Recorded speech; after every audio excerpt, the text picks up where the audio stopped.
काबिल लोगों को आगे बढ़ना चाहिए, ये सब जानते हैं और ये सब कहते हैं।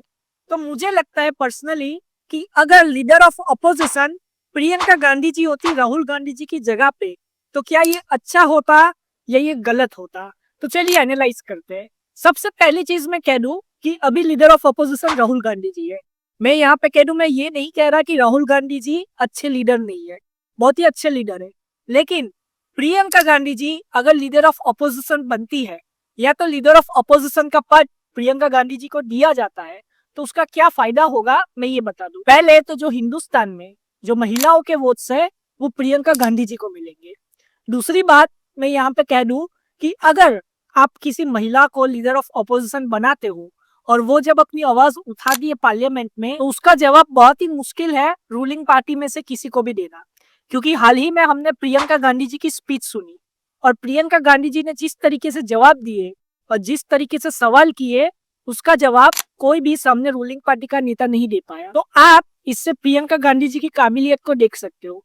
अब मैं ये नहीं कह रहा कि भाई बहन में मैं डिफरेंस कर रहा हूँ, राहुल गांधी जी प्रियंका गांधी जी में ऐसा कुछ नहीं है। देखो, राहुल गांधी जी हो या प्रियंका गांधी जी हो, दोनों ही कांग्रेस पार्टी के लिए जरूरी है।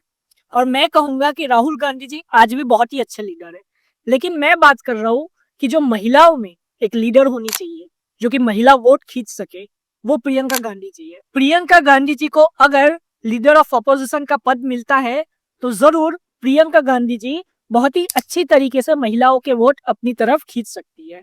अब आगे हम बात करते हैं कि राहुल गांधी जी और प्रियंका गांधी जी में डिफरेंस क्या है। तो मैं बता दूं कि राहुल गांधी जी जो है, उनकी इमेज पहले से तो बहुत ही अच्छी हुई है अभी, लेकिन पहले जो इमेज थी वो इतनी अच्छी नहीं थी। सब जानते हैं कि उन्हें लोग पप्पू पप्पू ऐसा कहते थे। लेकिन मैं बता दूं कि प्रियंका गांधी जी की इमेज पहले से ही ऐसी रही है कि वो अपनी दादी की परछाई है। मतलब इंदिरा गांधी जैसे प्रियंका गांधी जी लगती है। अभी हाल ही में जब संसद में प्रियंका गांधी जी ने स्पीच दिया था, तब भी लोगों ने कहा कि प्रियंका गांधी जी में इंदिरा गांधी जी नजर आती है। और जब वायनाड में जब बाइपोल इलेक्शन लड़ रही थी प्रियंका गांधी जी और इलेक्शन कैंपेन चल रहा था, तब भी ऐसे होल्डिंग्स लगे थे कि इंदिरा गांधी जी वापस आ रही है। मतलब कि प्रियंका गांधी जी में लोग इंदिरा गांधी जी को देखते हैं। और सब जानते हैं कि इंदिरा गांधी जी अपने टाइम पे कितनी बड़ी लीडर रह चुकी है। जैसे कि आज मोदी जी है, वैसे ही पहले इंदिरा गांधी जी का नाम था। सिर्फ उनके नाम पे लोग वोट दे देते थे। तो यही चीज मैं कहना चाहता हूँ। अब आगे एक और बात मैं बता दूं कि अगर प्रियंका गांधी जी लीडर ऑफ अपोजिशन बनती है तो उसके फायदे कांग्रेस को भी है, साथ ही साथ में इंडिया अलायंस को भी है। मैं ये क्यों बता रहा हूँ? क्योंकि अगर प्रियंका गांधी जी लीडर ऑफ अपोजिशन बनती है तो वो साथ में सबको लेके तो चलेगी, साथ ही साथ में वो नेगोशिएशन में भी अच्छी है। आप ध्यान से देखना, प्रियंका गांधी जी हमेशा पीछे से काम करती है।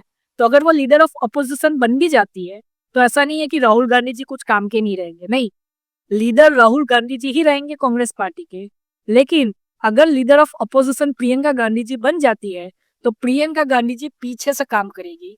और एक से भले दो, अगर प्रियंका गांधी जी और राहुल गांधी जी दोनों एक साथ आके मोदी जी और अमित शाह जी का मुकाबला करते हैं तो जरूर बीजेपी और एनडीए को झटका लगेगा।